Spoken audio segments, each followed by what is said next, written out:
Procurador-Geral do Estado fala aos deputados da CPI dos pedágios sobre prorrogação do prazo de concessão de rodovias.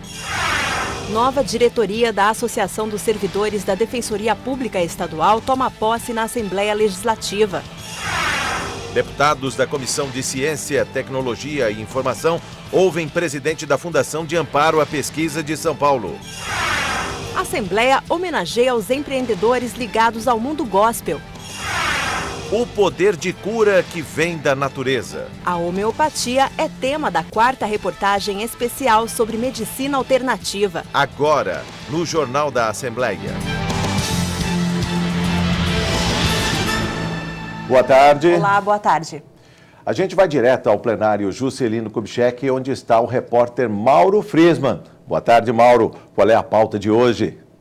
Boa tarde, Jorge Machado. Boa tarde a você também, Raquel Santos. Olha, a sessão ordinária da Assembleia Legislativa começa daqui a pouco, a partir das 2h30 da tarde. Hoje não haverá discussões nem votações de projetos de lei aqui no plenário Juscelino Kubitschek, mas os parlamentares vão poder se pronunciar na tribuna da Assembleia Legislativa sobre temas livres. O que a gente pode destacar foi o trabalho de ontem, Jorge e Raquel. Os parlamentares aprovaram um projeto de lei do Executivo, número 938 de 2014, que cria 454 vagas de oficial administrativo na Secretaria de Administração Penitenciária. Aliás, essa semana foi voltada para uma preocupação em relação à Secretaria de Administração Penitenciária. Os parlamentares também aprovaram na terça-feira um outro projeto que cria 1.202 cargos na Secretaria, sendo 1.068 vagas de diretor e 134 vagas de supervisor. Essas matérias já seguem para o Palácio dos Bandeirantes para a sanção do governador. Jorge, Raquel.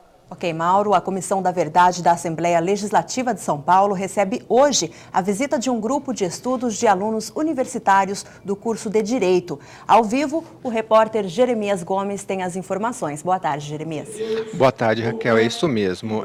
Os estudantes fazem parte de um grupo de estudo de pesquisa sobre o estado de exceção. É muito comum a vinda deles aqui para esta comissão, não só por curiosidade, mas desta vez com o objetivo de pesquisar. E esta conversa será com a Maria Amélia de Almeida Teles, que é conhecida aqui na Assembleia como a Amelinha. Ela é assessora da Comissão da Verdade, ela é ex-presa política, militante principalmente pela luta pela anistia dos presos políticos, portanto tem bastante conhecimento sobre o assunto. Eles vão se reunir a partir das 2 da tarde no plenário, no auditório José Bonifácio, mas é aberto a todo o público, você também pode participar daqui a pouquinho. Raquel. Okay. Jeremias, obrigada pelas informações. Jorge.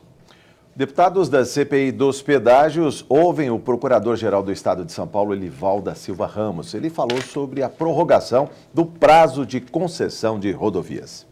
Elivaldo da Silva Ramos foi sabatinado pelos integrantes da comissão.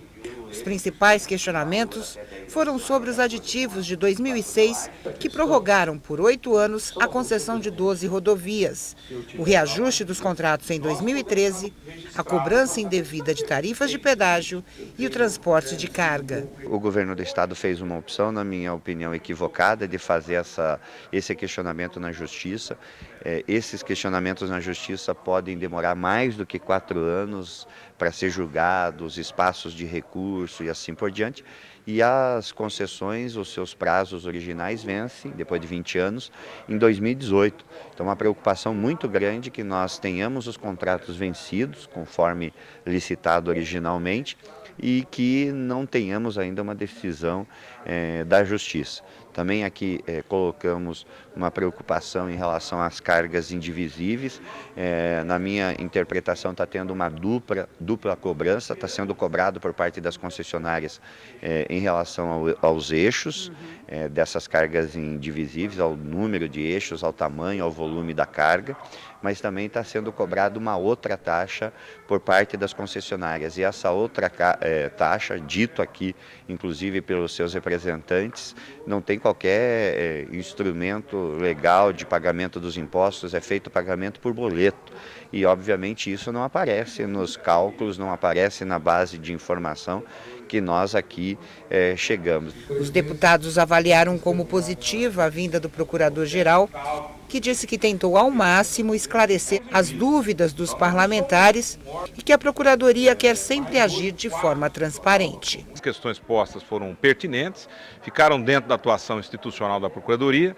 Eu tive a oportunidade de esclarecer certos pontos que eu vinha acompanhando os trabalhos, né? Todos nós acompanhamos, é claro, o trabalho da CPI e vinha acompanhando que havia algumas dúvidas que diziam respeito à nossa atuação como órgão que representa o Estado em juízo e orienta as ações do Estado.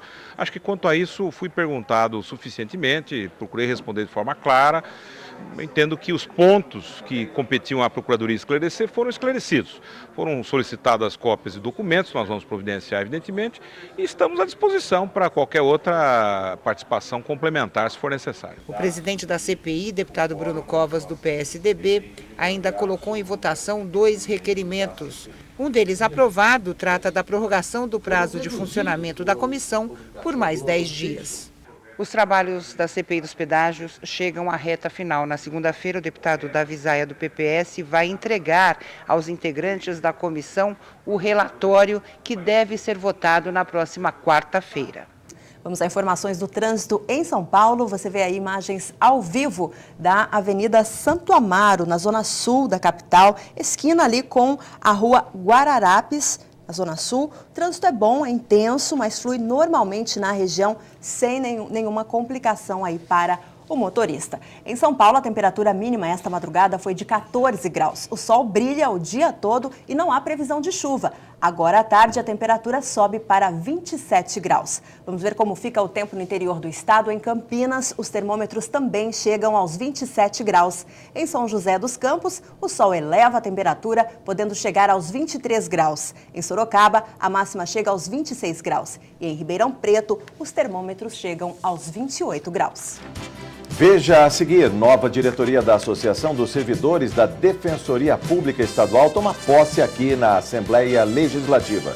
E você vai ver também que o presidente da Fundação de Amparo à Pesquisa de São Paulo foi ouvido pelos deputados da Comissão de Ciência, Tecnologia e Informação da Assembleia. A gente volta já.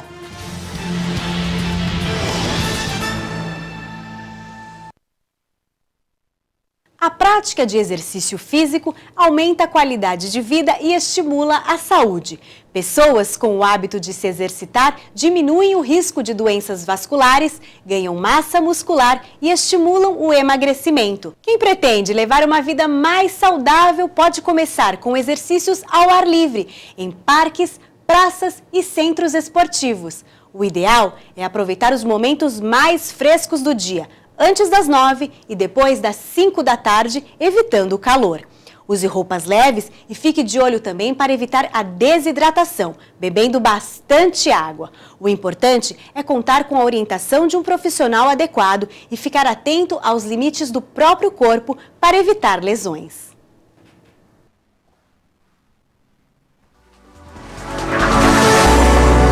TV Alesp, a TV da cidadania.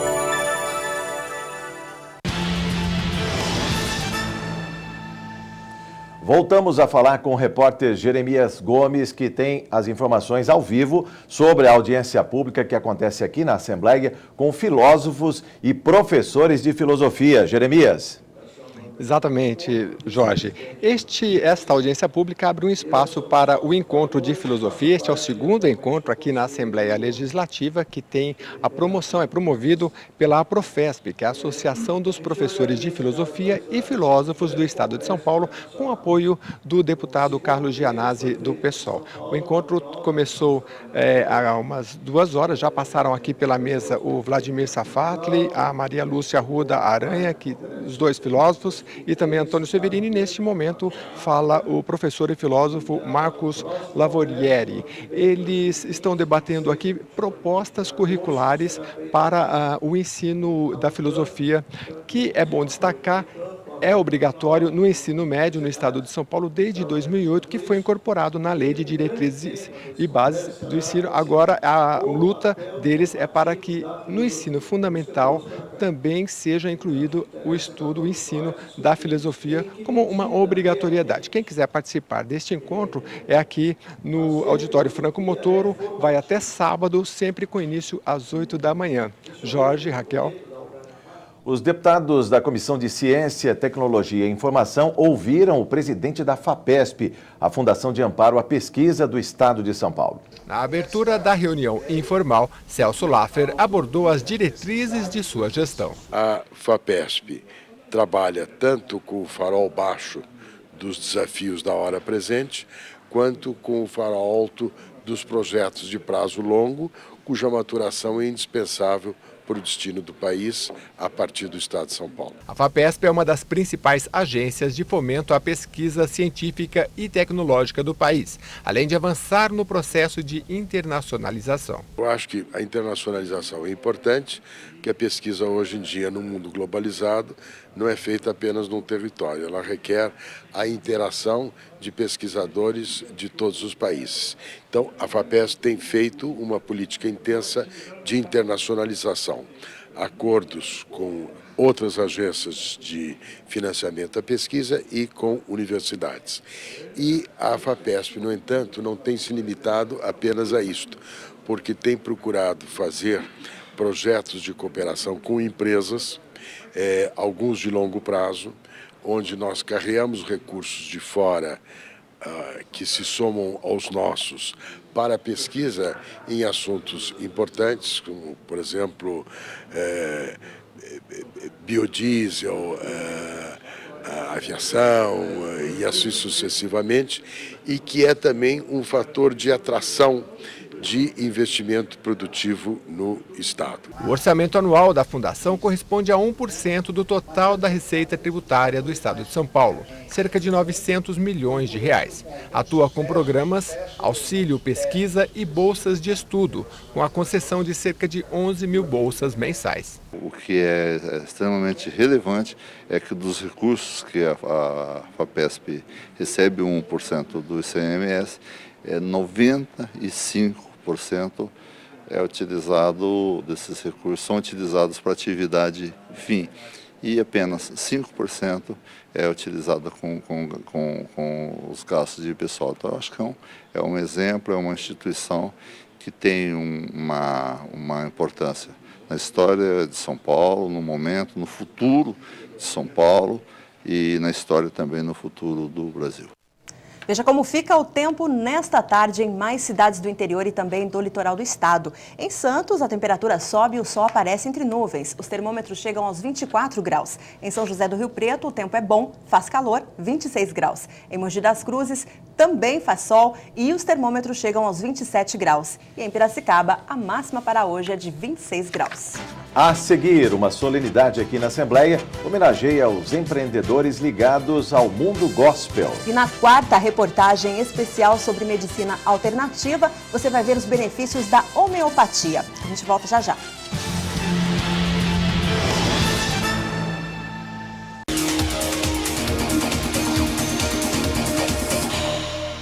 Deputados são os representantes do povo, eleitos para o parlamento. Eles têm poder legislativo, elaboram projetos e decidem sobre a aprovação de decretos e leis. Cabe também aos parlamentares fiscalizar as ações de governo. Qualquer cidadão pode candidatar-se a deputado, desde que pertença a um partido e receba uma quantidade mínima de votos. Quanto mais votos o partido receber, mais deputados a sigla elegerá para o parlamento.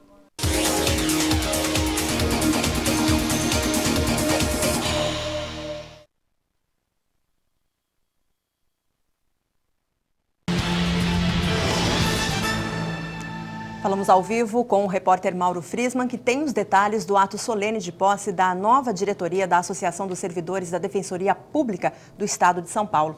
Mauro. Olha, Raquel, além dos novos diretores, também serão empossados os novos conselheiros, que vão ocupar os cargos nestes próximos 2 anos, no biênio 2014-2016. A Associação dos Servidores da Defensoria Pública do Estado de São Paulo só não informou até agora quais os nomes que serão empossados nesses cargos de conselheiros e também de diretores.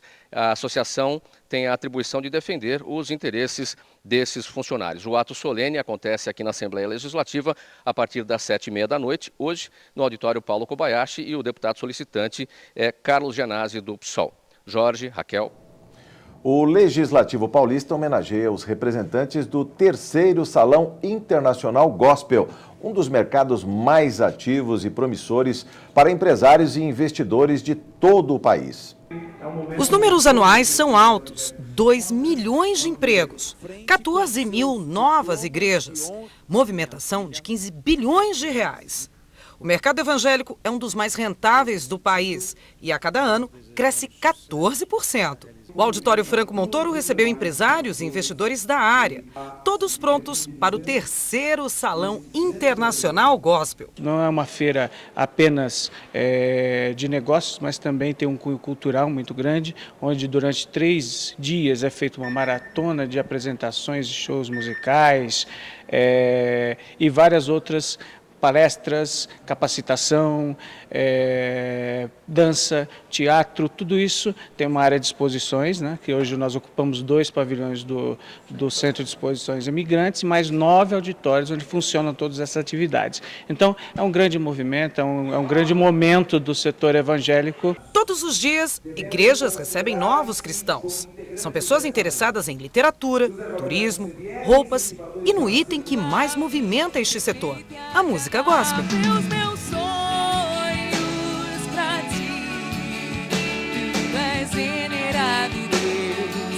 Durante o evento, claro, não poderia faltar a música gospel. Aliás, ela é o segundo gênero mais ouvido em todo o país. Sozinha, chega a movimentar 2 bilhões de reais. São 4.500 artistas e bandas evangélicas que lançam por mês 10 CDs no mínimo. No lançamento do terceiro Salão Gospel, ainda foi inaugurado o primeiro tijolo simbólico do Museu Cristão Brasileiro. É um projeto realmente de grande porte, onde nós vamos colocar à disposição da sociedade um grande acervo, contando a história, resgatando a linha do tempo de tudo o que aconteceu desde o cristianismo ortodoxo, original, até os dias de hoje. Eu fico feliz porque é um evento que só traz benefício, só traz coisas boas, leva cultura ao povo, uma cultura de harmonia, de paz, estimula o conhecimento da história, das raízes do cristianismo e, ao mesmo tempo, coloca a cabeça das pessoas em coisas mais construtivas, em coisas harmônicas e não na violência. Olha, é um evento que eu tenho orgulho e é um dos eventos que mais me deixa satisfeito de poder fazer enquanto deputado. Na quarta reportagem especial sobre medicina alternativa, o Jornal da Assembleia vai falar sobre homeopatia, uma opção cada vez mais procurada pelos brasileiros. Em todo o país, cerca de 17 milhões de pessoas já recorreram em algum momento à homeopatia, o poder de cura que vem da natureza. A reportagem é de Silvia Garcia. Estava escrito: a homeopatia iria fazer parte da vida do Dr. Silvio, mesmo que ele nem pudesse imaginar.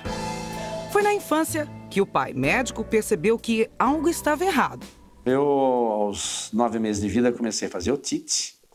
Meu pai era médico. E depois de 4 vezes ter que me segurar no colo para o otorrino furar meu ouvido, eu berrava. Ele falou, alguma coisa está errada nisso aqui.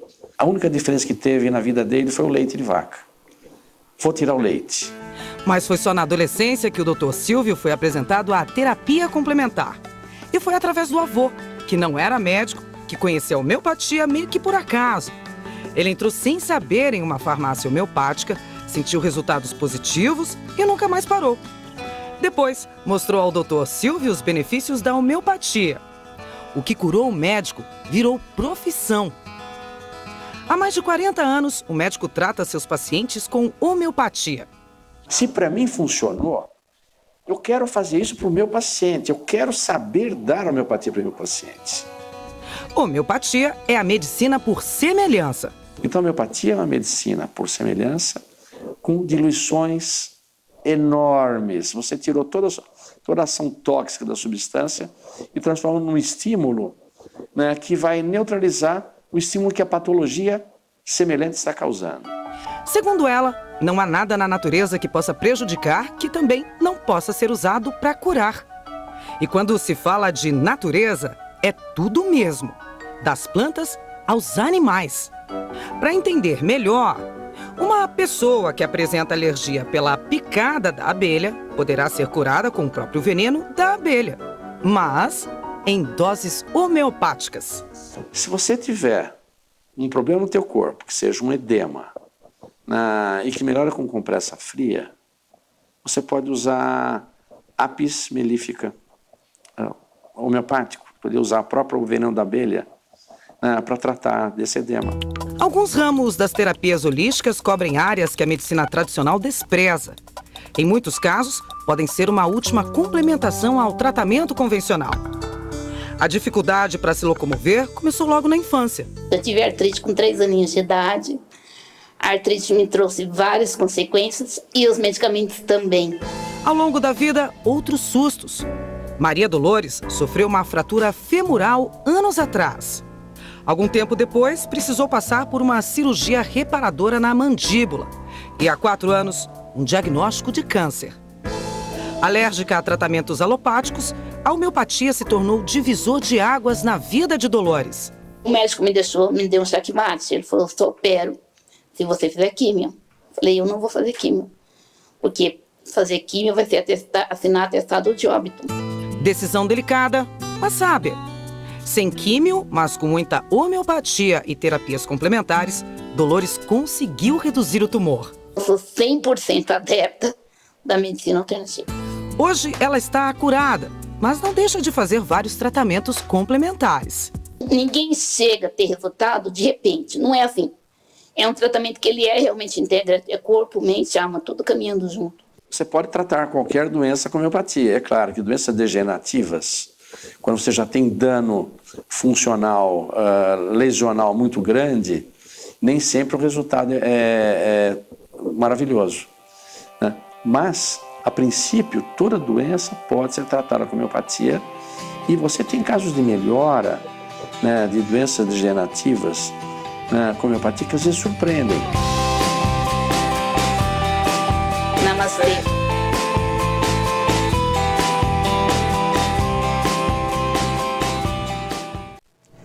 Amanhã, na última reportagem especial sobre medicina complementar, você vai conhecer os benefícios da homeopatia também para as crianças. Um jovem senhor paulistano, muito querido entre todos os brasileiros, completa hoje 60 anos de vida. É o Ibirapuera, o principal parque urbano da capital. Foi criado para comemorar os 400 anos da fundação da cidade de São Paulo. O Ibirapuera recebe quase 1 milhão de visitantes por mês. O Ibira, como é chamado carinhosamente pelos paulistanos, abriga prédios importantes, todos projetados por Oscar Niemeyer, como o pavilhão da Bienal, o pavilhão do Museu Afro-Brasil e o pavilhão Lucas Nogueira Garcês, ou OCA. Isso sem falar da famosa Marquise do Ibirapuera, frequentada por skatistas e patinadores. O Ibirapuera tem 1,5 milhão de metros quadrados de verde, ciclovias, quadras e pistas de Cooper e 3 lagos charmosos artificiais. Parabéns, Parque do Ibirapuera. E vamos a mais informações do trânsito em São Paulo. Você vê aí imagens ao vivo da Avenida 23 de Maio, próxima à Praça da Bandeira, na região central da capital. Trânsito bastante intenso ali na região, nos 2 sentidos, mas sem pontos de congestionamento, com alguns pontos aí com lentidão, mas o motorista não enfrenta nenhuma complicação. Nesta quinta-feira, o sol aparece na maioria das cidades paulistas e não há previsão de chuva.